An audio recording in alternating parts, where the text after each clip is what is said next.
श्री रामकृष्ण लीला प्रसंग स्वामी शारदानंद जी द्वारा लिखित पाठ संख्या 105। स्वजन वियोग। अक्षय की मृत्यु से श्री रामकृष्ण देव को कष्ट।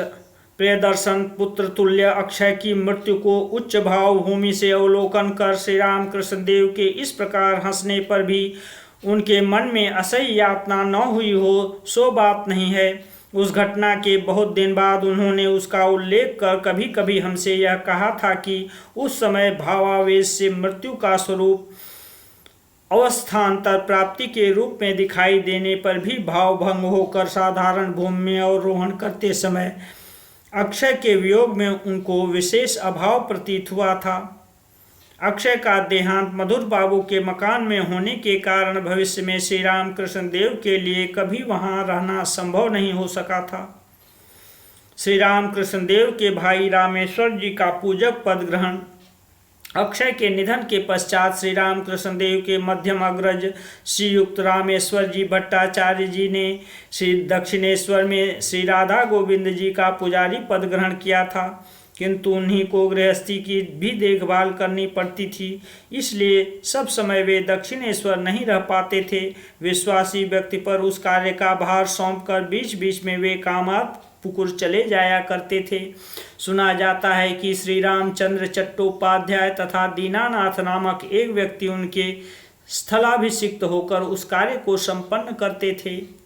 मथुर बाबू के साथ श्री रामकृष्ण देव का राणाघाट आगमन तथा दरिद्र नारायणों की सेवा। अक्षय के देहावसान के कुछ दिन बाद श्री रामकृष्ण देव को साथ लेकर श्री मथुर बाबू ने अपनी जमींदारी तथा गुरुगृह की यात्रा की थी।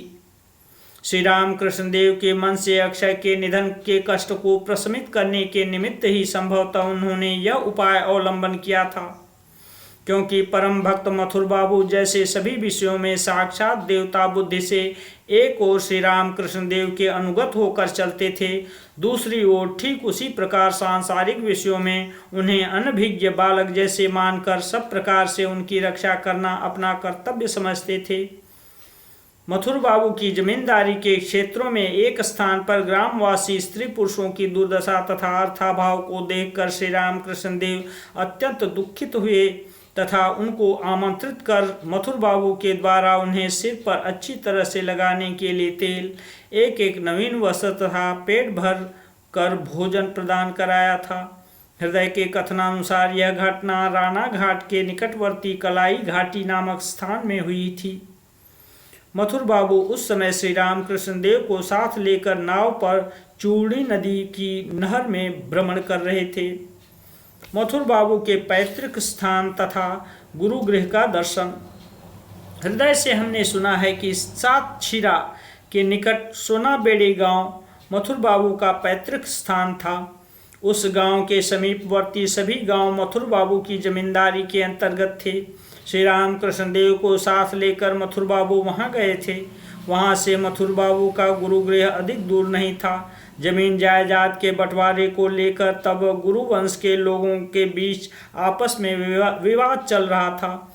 उस विवाद की मीमांसा के लिए मथुर बाबू को उन लोगों ने आमंत्रित किया था। वह गांव ताला मागरो के नाम से प्रसिद्ध था। श्री रामकृष्ण देव तथा हृदय को अपने हाथी पर बैठाकर मथुर बाबू वहां ले गए थे तथा स्वयं पालकी पर चढ़कर गए थे।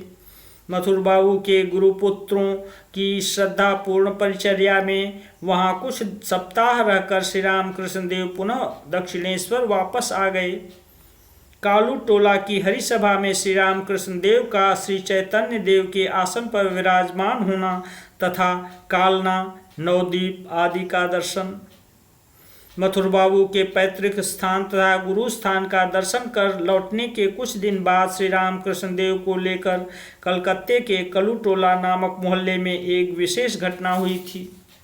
इस मोहल्ले के निवासी श्रीयुक्त कालीनाथ दत्त या धर के घर पर हरिसभा का अधिवेशन होता था। आमंत्रित होकर श्री रामकृष्ण देव वहां उपस्थित हुए थे तथा भावावेश में श्री चैतन्य महाप्रभु के स्थापित आसन पर जा विराजे थे। उस घटना का विस्तृत विवरण हमने अन्यत्र किया है। उसके कुछ दिन बाद श्री रामकृष्ण देव की श्री नवद्वीप धाम दर्शन करने की अभिलाषा होने पर मथुर बाबू उन्हें साथ लेकर कालना, नवद्वीप आदि स्थानों में गए थे।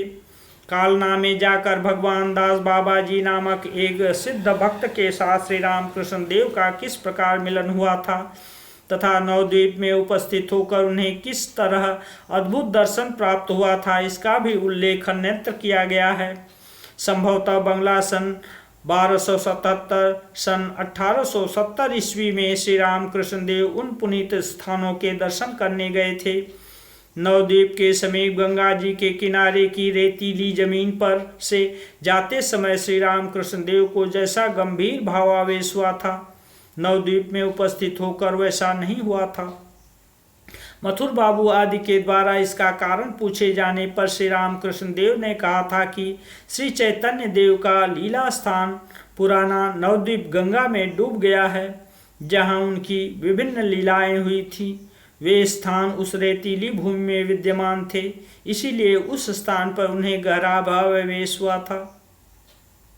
मथुर बाबू की निष्काम भक्ति। लगातार 14 वर्ष तक श्री रामकृष्ण देव की सेवा में सर्वात्मना नियुक्त हो रहकर मथुर बाबू का अंतःकरण उस समय कहाँ तक निष्काम बन चुका था, इसके दृष्टांत स्वरूप हृदय ने एक घटना का वर्णन किया था। पाठकों के लिए यहाँ पर उसका उल्लेख असंगत न होगा। उक्त विषयक दृष्टांत। किसी समय मथुर बाबू के शरीर में किसी विशेष संधि स्थल पर फोड़ा हो जाने से वे शैय्याग्रस्त हो गए थे। उस समय श्री रामकृष्ण देव के दर्शन के निमित्त उनके अत्यंत आग्रह को देखकर हृदय ने श्री रामकृष्ण देव से उस विषय को निवेदित किया। सुनकर श्री रामकृष्ण देव बोले, मैं वहाँ जाकर क्या करूँगा? मेरे अंदर उसका फोड़ा ठीक करने की सामर्थ्य कहाँ है? श्री रामकृष्ण के न जाने से मथुर बाबू बारंबार उनके समीप आदमी भेजकर कातर प्रार्थना करने लगे। उसकी उस प्रकार की व्याकुलता देखकर श्री रामकृष्ण देव को वहां जाना पड़ा। श्री रामकृष्ण देव के उपस्थित होने पर मथुर बाबू के आनंद की सीमा न रही।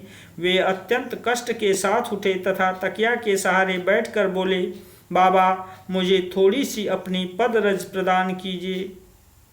श्री रामकृष्ण देव ने कहा, मेरी पदरज लेकर क्या करोगे? क्या उससे तुम्हारा फोड़ा ठीक हो जाएगा? यह बात सुनकर मथुर बाबू बोले, बाबा, क्या मैं ऐसा हूँ कि अपने फोड़े को ठीक करने के निमित्त आपकी पदरज मांग रहा हूँ? उसके लिए तो डॉक्टर मौजूद हैं। भवसागर पार होने की आकांक्षा से ही मैं आपके चरणों की रज की प्रार्थना कर रहा हूँ। इस बात को सुनते ही श्री रामकृष्ण देव भावाविष्ट हो गए। उस समय उनके श्री चरणों में मस्तक टेक कर मथुर बाबू ने अपने को कृतार्थ अनुभव किया। उनके नेत्रों से आनंद आश्रु प्रवाहित होने लगे।